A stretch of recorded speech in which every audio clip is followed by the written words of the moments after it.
खबरों को देखते हैं अब विस्तार से। हमास के हमले के बाद इजराइल ने जबरदस्त पलटवार किया है। हमास के हमलों का जवाब देने के लिए इजराइल की वायुसेना ने पूरी ताकत झोंक दी है। इजराइल के इस बदले की कार्रवाई की कई तस्वीरें भी सामने आई है। उन तस्वीरों में गजा में कई हमले होते हुए दिखाई दिए। देखिए,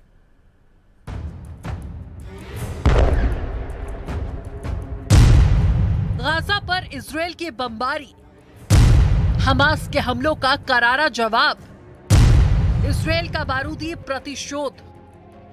आतंकी संगठन हमास के हमलों का जवाब देने के लिए इजराइल की वायुसेना ने ताबड़तोड़ रॉकेट दागे। इजराइल की वायुसेना ने जो तस्वीरें जारी की उनमें हमास के आतंकियों पर बारूद कहर बनकर टूटती दिखाई दी।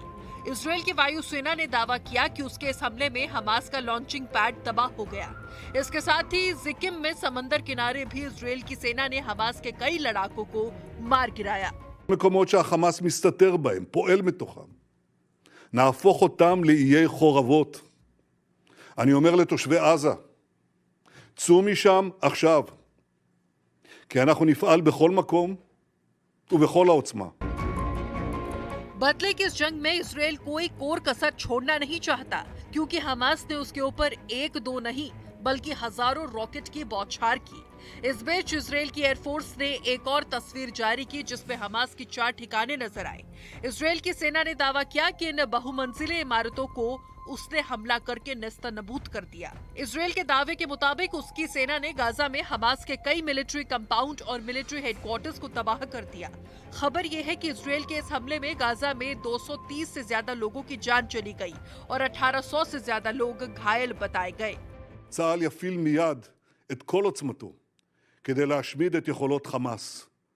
נכה בהם עד חורמה וננקום בעוצמה על היום השחור הזה שהם עוללו למדינת ישראל ולאזרחיה. यही नहीं, हमले के दौरान हमास ने इजराइल के कई नागरिकों और वहां के अफसरों को बंधक बनाने का दावा किया। हमास ने यह भी दावा किया कि उसके पास इतने बंधक हैं कि वो इजराइल की जेलों में सभी फिलिस्तीनी कैदियों को छुड़वा सकता है। हालांकि इजराइल के नागरिकों को बंधक बनाए जाने से नेतन्याहू ने हमास से हर हिसाब लेने की धमकी भी दी। אני אומר לחמאס, אתם אחראים לשלומם. ישראל תבוא חשבון עם כל מי שיפגע בשערה אחת מראשם. इजराइल पर हमले के बाद से ही उसके फाइटर जेट एक्शन में है और हमास के ठिकानों को चुन चुन कर तबाह किया जा रहा है।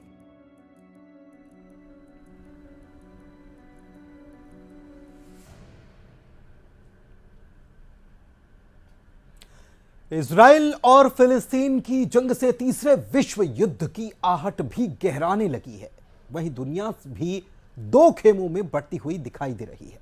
आइए इस पर एक रिपोर्ट देखते हैं।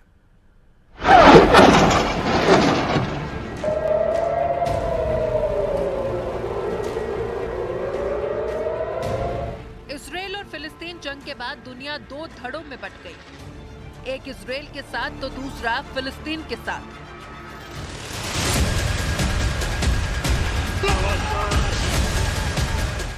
अधिकतर इस्लामिक देश फिलिस्तीनियों के साथ खड़े होने की बात करते हैं, तो वहीं इजराइल के प्रधानमंत्री बेंजामिन नेतन्याहू ने 25 देशों को साथ देने के लिए शुक्रिया वो बोल चुके हैं। बड़ा सवाल है, इस जंग में कौन देश किसके साथ है? दुनिया के कौन देश इजराइल के साथ हैं और कौन कौन से देश फिलिस्तीन के साथ हैं?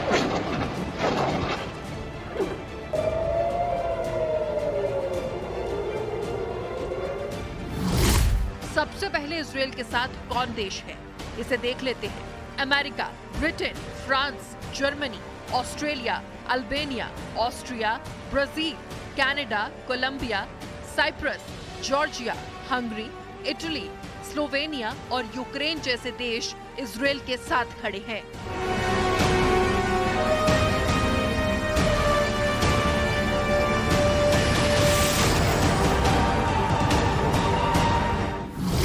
दूसरी तरफ फिलिस्तीन के साथ चीन है, सऊदी अरब, तुर्की, सीरिया, ईरान, पाकिस्तान, कुवैत जैसे इस्लामिक देश इजराइल के खिलाफ हैं। तुर्की के राष्ट्रपति रेचेप तैयब अर्दोआन ने एक कदम आगे बढ़कर इजराइल को सख्त चेतावनी दे डाली।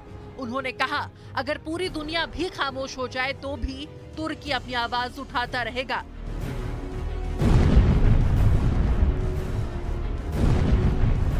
इजरायल पर हमास के आतंकी हमले के बाद प्रधानमंत्री नरेंद्र मोदी ने प्रतिक्रिया दी है। मोदी ने कहा कि इजरायल में आतंकवादी हमलों की खबर से गहरा सदमा लगा है। हमारी संवेदनाएं और प्रार्थनाएं निर्दोष पीड़ितों और उनके परिवारों के साथ है। हम इस कठिन समय में इजरायल के साथ एकजुटता से खड़े हैं।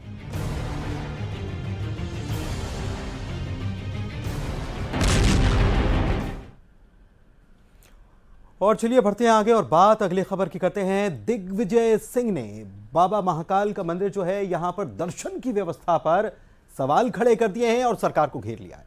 उनका यह आरोप है कि मंदिर के गर्भगृह में आम श्रद्धालुओं के प्रवेश पर तो रोक लगी हुई है, जबकि बीजेपी के नेता गर्भगृह में जाते हैं, दर्शन करते हैं, आशीर्वाद पा लेते हैं। इस आरोप पर बीजेपी की तरफ से हुआ है पलटवार और कहा क्या गया है यह भी दिलचस्प है, सुनिए जरा।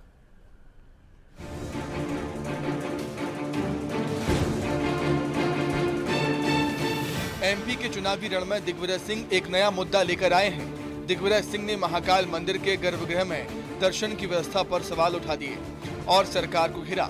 उन्होंने ट्वीट किया जिसमें उन्होंने लिखा है कि बीते 4 महीने से महाकाल मंदिर के गर्भगृह में आम श्रद्धालुओं का प्रवेश बंद है, जबकि बीजेपी सरकार के मंत्री, उनके रिश्तेदारों और उद्योगपतियों के गर्भगृह में दर्शन पर कोई रोक नहीं है।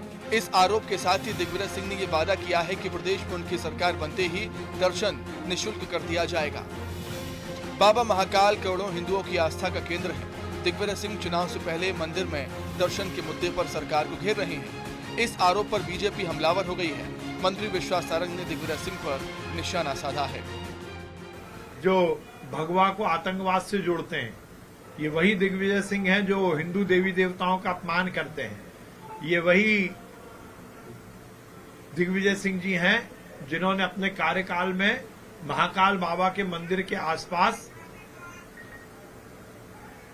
ऐसे लोगों का कब्जा करवाया था जो समाज में विघटन पैदा करते हैं।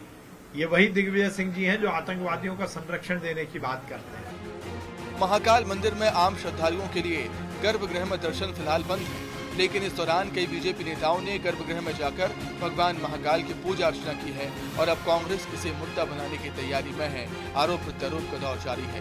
अनुराग श्रीवास्तव, न्यूज़ 18 भोपाल। और मुंबई की अब कर लेते हैं बात। तो मुंबई में आवारा कुत्तों का ऐसा आतंक मचा है कि उन्होंने दहशत मचा दी है। खौफ से भर देने वाली एक नई तस्वीर सामने आई है जिसमें कुत्तों का झुंड एक पोस्टमैन पर हमला करने दौड़ पड़ा। देखिए सर।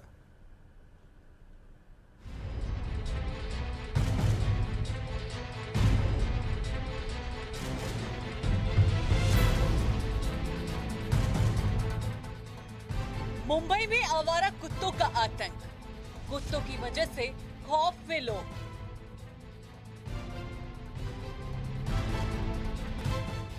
देश भर में कुत्तों के हमले की तस्वीरें सामने आ रही हैं। सड़कों पर आवारा कुत्तों का जमावड़ा लगा रहता है। अचानक कुत्ते हमलावर हो जाते हैं और लोगों पर झपट्टा मार देते हैं। पालतू कुत्ते भी इनमें पीछे नहीं हैं। उन्होंने भी कई लोगों पर अटैक किया है, चाहे पार्क हो या लिफ्ट। इन जगहों पर डॉग्स के हमले देखे गए हैं, जिससे देश के कई राज्यों में कुत्तों की दहशत बनी हुई है। अब एकदम नई तस्वीर देश की आर्थिक राजधानी मुंबई से आई है, जहां कुत्तों का एक झुंड अचानक हमलावर हो जाता है और सड़क से गुजर रहे एक शख्स पर टूट पड़ता है। मुंबई के पवई इलाके से ये तस्वीर सामने आई है, जो दिखा रही है सड़क पर निकलना कितना मुश्किल हो जाता है, क्योंकि घर के बाहर कुत्तों का झुंड पता नहीं कब हमला करने के लिए दौड़ पड़े। पवई इलाके में ये शख्स पोस्टमैन है और वो आसपास के घरों में डाक पहुंचाने जा रहा था, लेकिन अचानक 5 कुत्ते उस पर हमला करने के लिए दौड़ पड़े। कुत्ते अचानक पोस्टमैन पर झपटे कि उसे खबर तक नहीं लगी। एक कुत्ते ने पोस्टमैन के पैर में काट लिया। तभी वहीं पास में इमारत की ड्यूटी पर तैनात वॉचमैन ने देख लिया और उसने डंडे से 5 कुत्तों को वहां से हटाने की कोशिश की। तब जाकर कुत्ते वहां से भागे। अगर यहाँ पर वॉचमैन समय पर नहीं पहुँचता तो सोचिए 5 कुत्ते पोस्टमैन का क्या हाल करते। हमले में पोस्टमैन मामूली रूप से घायल बताया जा रहा है। एक बार फिर से देखिए।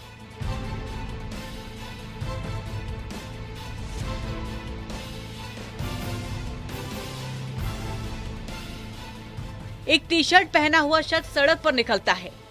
तभी 3 कुत्ते उसके पास इस उम्मीद से आते हैं कि शायद कुछ मिल जाएगा, लेकिन थोड़ी ही देर बाद वो शख्स सड़क से अपने घर की तरफ रुख करता है।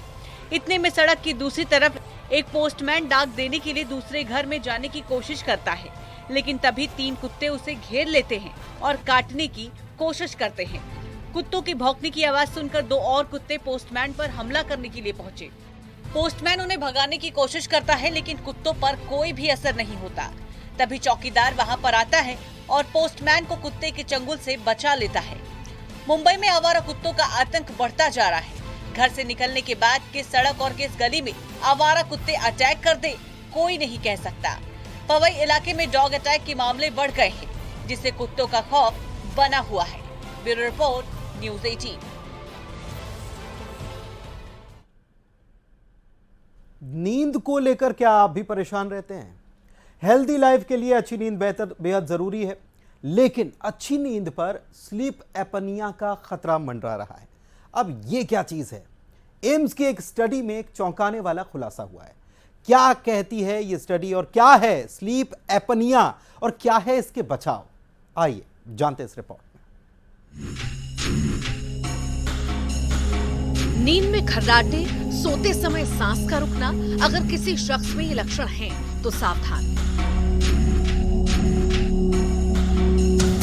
ये स्लीप एपनिया हो सकता है, एक ऐसी बीमारी जो नींद तो खराब करती ही है, जान पर भारी भी पड़ सकती है। भारत में इस बीमारी का खतरा लगातार बढ़ता जा रहा है। हाल ही में दिल्ली एम्स की स्टडी में स्लीप एपनिया को लेकर चौंकाने वाला खुलासा हुआ। दिल्ली एम्स की स्टडी में खुलासा, देश में 10 करोड़ लोगों को स्लीप एपनिया। पुरुषों को स्लीप एपनिया का ज्यादा खतरा, पुरुषों को महिलाओं की तुलना में ज्यादा खतरा। 2 दशकों में किए गए 7 अध्ययनों का विश्लेषण। अब एम्स की एक नई स्टडी सामने आई है जिसमें स्लीप एपनिया को लेकर एक बड़ा खुलासा हुआ है। ये जो स्टडी है ये दावा करती है कि देश में 10 करोड़ से ज्यादा लोग स्लीप एपनिया से परेशान हैं और ये भी देखा गया है कि महिलाओं के कंपैरिजन में पुरुषों पर जो है ये ज्यादा देखा जा रहा है कि 11% जो है वो ओएसए से पीड़ित हैं। देश में 10 करोड़ से ज्यादा लोग स्लीप एपनिया से पीड़ित हैं। इससे अंदाजा लगाया जा सकता है कि ये कितना बड़ा खतरा है। ऐसे में ये भी जानना जरूरी है कि स्लीप एपनिया क्या है और इसकी वजह क्या है। स्लीप एपनिया नींद से जुड़ी गंभीर बीमारी है। इसमें मरीजों को सोते समय सांस में परेशानी होती है, खर्राटे आते हैं, यहाँ तक कि सोते समय सांस रुक भी जाती है। ये दिनचर्या को भी प्रभावित करता है। स्लीप एपनिया में पूरी रात नींद के बाद भी थकान महसूस होती है। तो सबसे पहले तो ये समझना होगा कि स्लीप एपनिया क्या होता है। स्लीप एपनिया का मतलब होता है कि सोते वक्त सांस लेने में दिक्कत होना, जिसके चलते ओएसए हो जाना, यानी लोगों को खर्राटे आना, ठीक से नींद ना होना। अगर ओएसए हो जाता है तो लोग, जाहिर सी बात है, उन्हें दिन में नींद आती है और वो अपने काम पर सही तरीके से फोकस नहीं कर पाते हैं। स्लीप एपनिया नींद तो खराब करता ही है, दिल की बीमारी, मोटापा जैसी कई और बीमारियों की वजह भी बनता है। जीवन शैली में बदलाव हल्के स्लीप एपनिया का कारगर इलाज है। वजन घटाकर या शराब की लत छोड़कर स्लीप एपनिया पर काबू पाया जा सकता है, लेकिन गंभीर मामलों में सीपेप या बाईपेप की जरूरत पड़ती है। ये मशीनें नींद के दौरान सांस की दिक्कत को कम करती हैं और इसके साथ ही ये भी जरूरी है कि लोग स्लीप डिसऑर्डर्स को नजरअंदाज ना करें और अपनी जीवन शैली को हेल्दी रखें। बहुत मिनिमम होगा या शुरुआती दौर में होगा तो लोग वेट कम करके कर सकते हैं या शराब छोड़कर कर सकते हैं, लेकिन अगर ये ज्यादा बढ़ जाता है तो सीपैप और बाईपैप की जरूरत पड़ती है। और सबसे ज्यादा ये जरूरी है कि अपने लाइफस्टाइल को भी बदला जाए, क्योंकि जो ओएसए है ये देखा जा रहा है कि ये धीरे धीरे और बीमारियों को बुलावा देता है। क्योंकि अगर हम बीपी की बात करें, शुगर की बात करें, हार्ट की बात करें, ये सारी जो चीजें हैं ये कहीं ना कहीं आपस में कोरिलेटेड हैं। तो अगर ओबेसिटी होगी तो ओएसए की परेशानी होगी। और ये देखा गया है कि जो लोग ज्यादा मोटे हैं या जिनमें ज्यादा प्रॉब्लम है या जो ज्यादा बुजुर्ग हो जाते हैं उनको ये दिक्कत होती है। तो साफ तौर पर बहुत ज्यादा जरूरी है और एम्स की स्टडी ये दर्शा रही है कि अब वक्त आ गया है कि इन सारे डिसऑर्डर्स पर ध्यान दिया जाए और लोग अपने स्लीप डिसऑर्डर्स को ज्यादा से ज्यादा सीरियसली लें। कैमरामैन प्रहलाद के साथ फराह खान, न्यूज़ 18 नोएडा। और इसी के साथ खबर असरदार के इस बुलेटिन में फिलहाल इतना ही। लेकिन बाकी खबरों के लिए देखते रहिए न्यूज़ 18 मध्य प्रदेश छत्तीसगढ़।